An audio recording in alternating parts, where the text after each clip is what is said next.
Thank you very much for accepting the interview request. I'm delighted. Well, for the benefit of our audience, to help them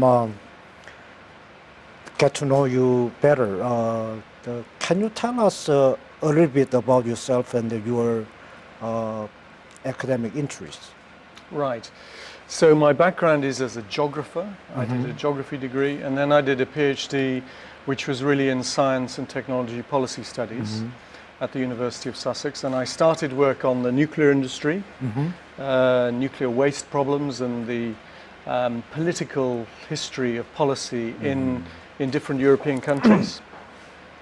That led on to work on nuclear weapons materials. So I did work on nuclear weapons controls for a while. But then I switched to trying to understand the role of technological change in achieving better environmental performance in industries and in countries. So a lot of my work has really been focused around the question of technological innovation, environment and policy. And in the last 15 years, that has also led to an interest in climate change and how industries will respond to the challenge of climate change. So I've done a range of different things in my research career. At the same time, I've directed institutes, and now I'm a dean of a faculty in London. Yeah. I see. So you ended up being a renowned climate change expert, and you were on the Intergovernmental Panel on Climate Change, right?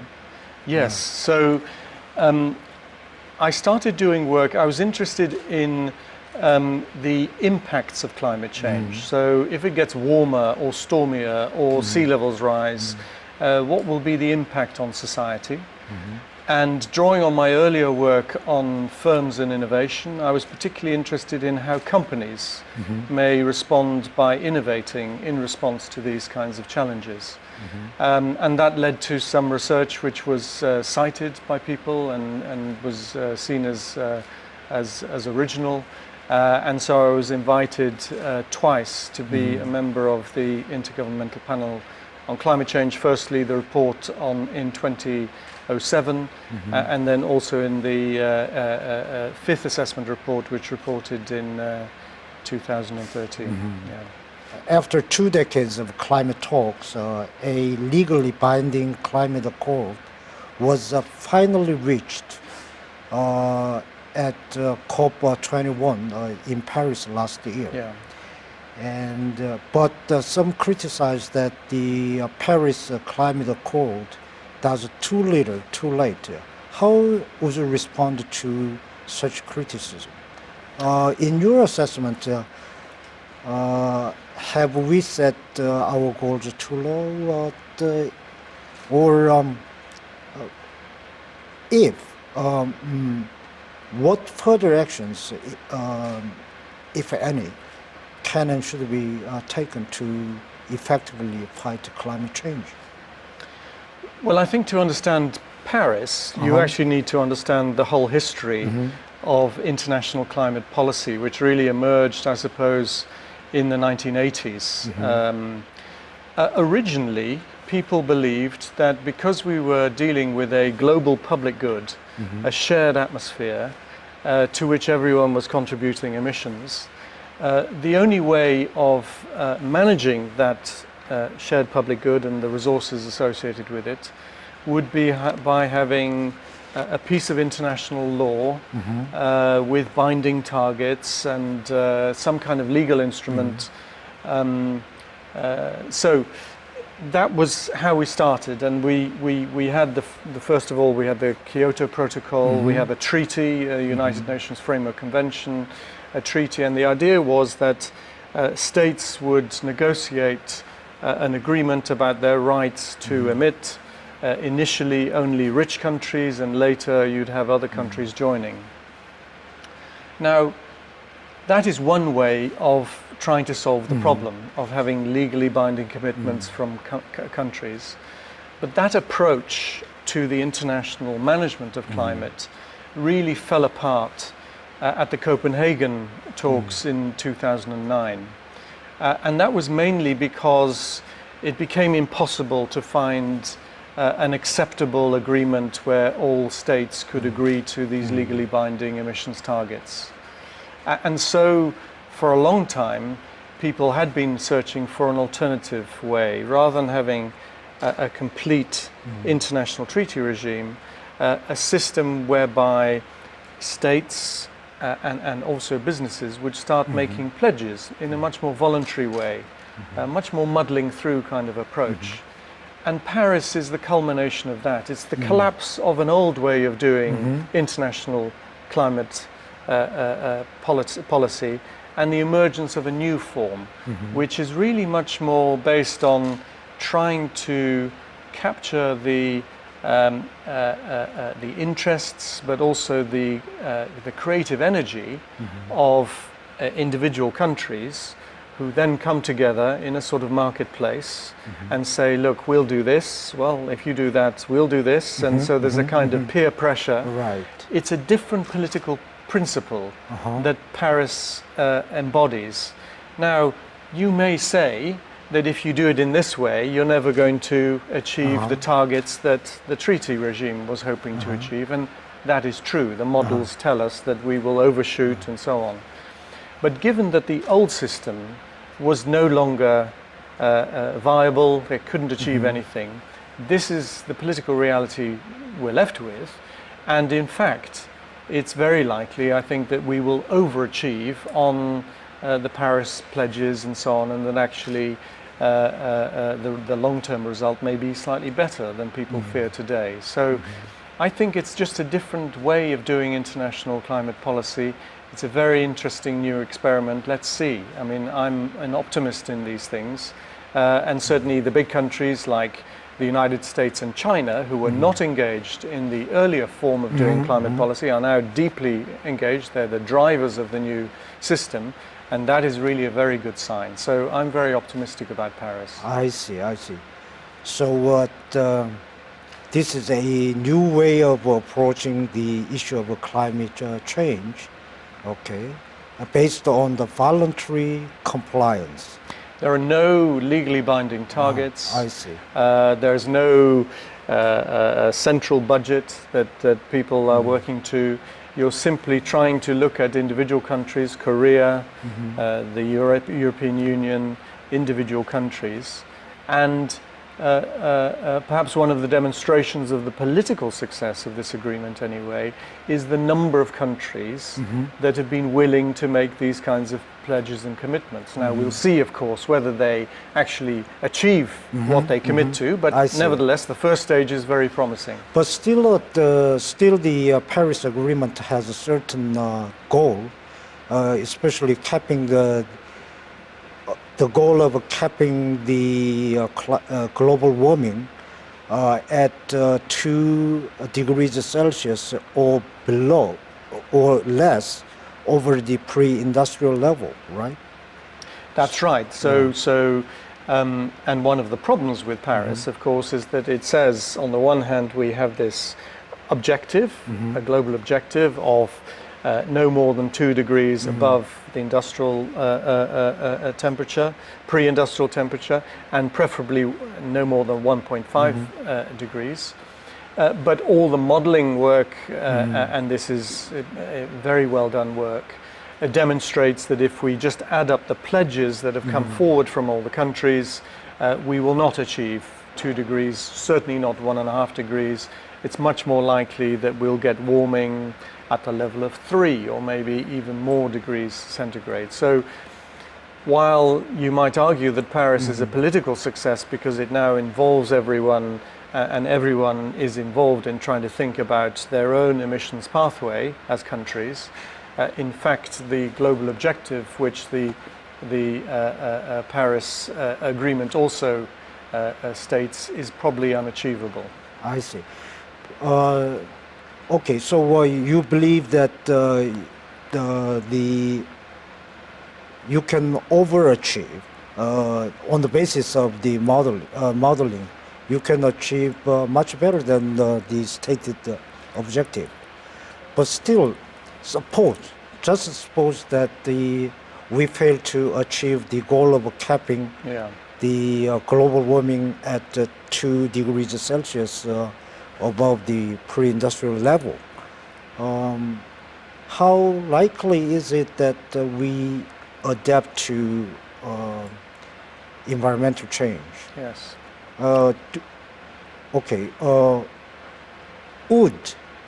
Would the technological advances can offset the adverse effects of the climate change?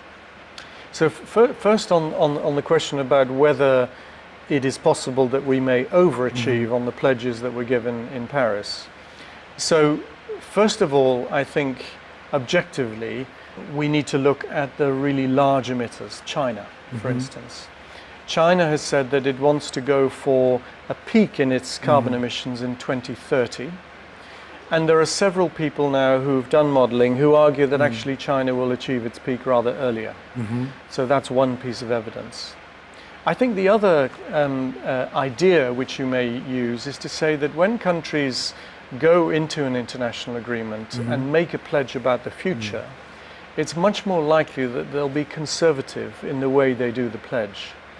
Because the disadvantages of underachieving are much greater than the advantages of overachieving. I see. And so you might say that it is intrinsic to this kind of process that countries will tend to be pessimistic in the pledges they make. And therefore you might argue that in fact they know more, there's asymmetries and so on in our information, they may know more and actually believe that they can overachieve. That's more likely, I would say, and therefore that's another principle. Now on the question of 2 degrees, I think sadly, it's unlikely that we will achieve 2 degrees. One of the questions, of course, is whether 2 degrees was the right objective, and in fact what 2 degrees means, because 2 degrees is one of these very difficult objectives. It's very difficult to state, it's intangible. What is 2 degrees? I mean, if the temperature in this room rose by 2 degrees, I'm not sure we would suffer a great deal. It wouldn't matter. We may not even feel it very much. And in fact, 2 degrees, a global average 2 degrees, means something completely different at the equator than it does in the poles. In the poles, it in fact means temperature increases of 4, 6, 8 degrees. I see. Much higher. So what I'm saying is that the effect regionally across the Earth's surface of a 2 degree average is vastly different. So that's the first thing to say about it. The second thing is that if we go beyond 2 degrees, if say we end up with 3 degrees, that means proportionately there will be much greater differences between different parts of the world. And in many parts of the world, those will have really tremendously damaging effects. But we don't need to wait till the future to see what these effects might be. There are already parts of the world where certain kinds of limits in our capacity to adapt to climate change are already being reached. I see. So there are examples in the poles, for instance, in northern Canada, where communities are having to be moved because with warming, the melting of ice, increased wave action, there's coastal erosion, and those communities can no longer be defended against sea level rise and wave action. And therefore you've had to move these settlements. That is an example of the kind of adjustments that we may need to make increasingly in different parts of the world. Now, that's an example in a very exotic location, far away from places which really matter to most people. But even in this city, in Shanghai, if we see by the end of this century sea level rise of about 1 meter, which is quite plausible, what will the city be able to do in order to adjust? It may be able to adjust, it may be able to build seawalls or a big dike outside or something like that, but the costs of that will be great, and there will be new risks and hazards which it needs to take account of. Rainfall patterns will change, maybe there'll be increased droughts, the question about whether you can operate your power system, whether you can have sustainable agriculture, these kinds of things. So what I'm saying is that we are already seeing signs of societies which are unable to cope with the degree of climate change we have today. Those kinds of stresses, the resources we need to invest in adaptation will increase everywhere, and increasingly we'll see in different places limits being reached. And that, I think, is the problem, is this transitory process of seeking to adjust, seeking to invest more and more resources in this adjustment, and sometimes finding that you can no longer adjust. The Dutch, let me just give you finally one example. With sea level rise of 1 meter or 1.5 meters in Holland, the country that I come from, which is very good at dealing with sea level rise because most of the country is below sea level, and we have a very sophisticated system for protecting ourselves from the sea. If we have those levels of sea level rise, there is really a question about whether the Dutch are able to defend themselves against sea level rise and storm surge and these kinds of things. And if that's the problem in Holland, it's definitely going to be a problem in many poorer countries around the world. And so we will see, I think, a cascade of crises and problems over time. Inevitably, we will need to adjust, but it will be very costly and damaging, and many people will suffer. Anyway, as you mentioned, the impact of climate change is different depending on the regions. And if we judge from the past records, the poorest regions and the poorest people are among the most vulnerable to the environmental damage. Yes. So what do you suggest that we do about these regions and people? Yes. So that is true, that the rich can always save themselves one way or another because they can invest, they have the knowledge, they can, if things get really bad, they can move to another place. Generally, risks, whether they're financial risks or security risks or environmental risks, are shifted towards the most vulnerable, the poorest, and that'll be the case with climate change, and we're seeing that already. So I think what we can do, of course, we can make technical and other adjustments. We can ensure that farmers in East Africa have seeds for drought-resistant crops, and we can give them advice about moving between different kinds of crops, for instance. We can also help them to deal with crises like droughts. At the moment, you have a very severe drought in East Africa as a result of El Nino, which is a natural oscillation. What's happened in the last 5 or 10 years is that you've had the development in Africa of farmer insurance schemes into which global development organizations, the World Bank and so on, pay, but also national governments. And this allows transfer payments, compensation to be paid to farmers before they starve, so to enable them to buy grain in the market even if their own crops have failed. So I think with early warning systems, with insurance systems, we can give all sorts of assistance to people who are in trouble, and those institutions are being built today. But the question is whether they will be resilient. They're resilient today with the tools we have, whether with 2 degrees or 3 degrees or 4 degrees, we will still be able to allow these people to survive in the places where they live. And therefore, one of the other consequences we may see are larger migrations of people, security conflicts and so on emerging out of the crises. And these are all things which I think the international system, and this is why it's a global challenge, the international system will have to deal with in the coming years.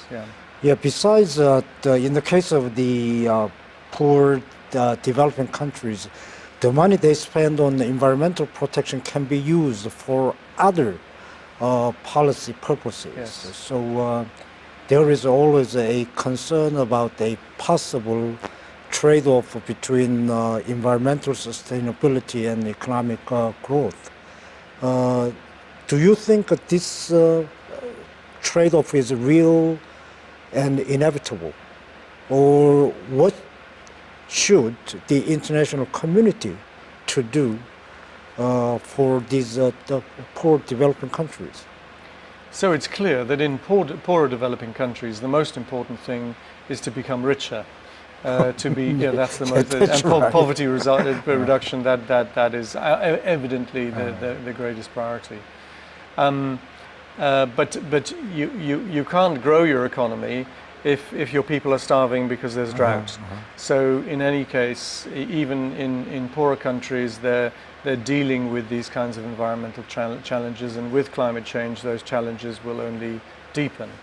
I think the other argument is that there probably are different pathways to growth which don't involve the kind of resource-intensive and environmentally damaging pathways that your country used, that was used in European industrializations.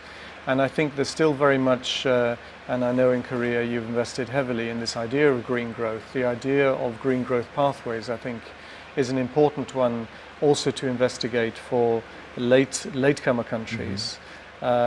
With late developing countries. I think finally there's this question about lock-in that as you're finding in China, if you have a particular style of industrialization which requires heavy investment in, for instance, coal-fired power stations, which are going to have lifetimes of 30, 40, maybe more years, and you're doing that today because you say, well, I need to grow. You also know that in 40 years' time you will still have that power station, maybe at a stage of development when you really wish you'd invested in something else. So I think there's a question about inertia in the economic system, and even early on in development you need to be thinking about what pathway you want to be on, and therefore it is still very relevant, even for lower developed countries, to be thinking about sustainable development and the quality of economic growth that they're following. But still, if you have a mouth to feed, then you have to spend money on feeding those mouths. It's very important for not only rich countries to fund and companies in those countries to develop good technological alternatives, renewable energy, for instance, or approaches to resilience to drought and water shortages or storm, so that they are available at prices that are competitive with the usual alternatives that will be used in processes of development, and for development organizations, official development assistance and so on, to help also poorer countries to adopt these new approaches. And you're seeing that. You're seeing a boom in renewable energy in parts of East Africa. You're seeing a boom in renewable energy, obviously in China, but also in India, for instance, a major program of solar power. So I think it is not an inevitable trade-off. It is not right to say grow first, deal with the environment later. No, these things have to be integrated from very early on in the development process, and they can be because these alternatives are available. Okay, since we are participating in the Shanghai Forum, let me ask you this last question. What role can an academic gathering like a Shanghai Forum play in developing practical solutions that may lead to government policy and action?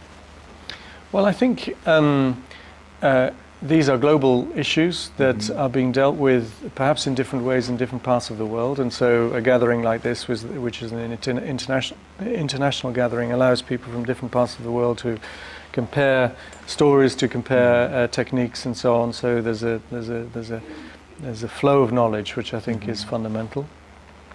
I think we can show each other good illustrations, good practices that we can take back to implement there.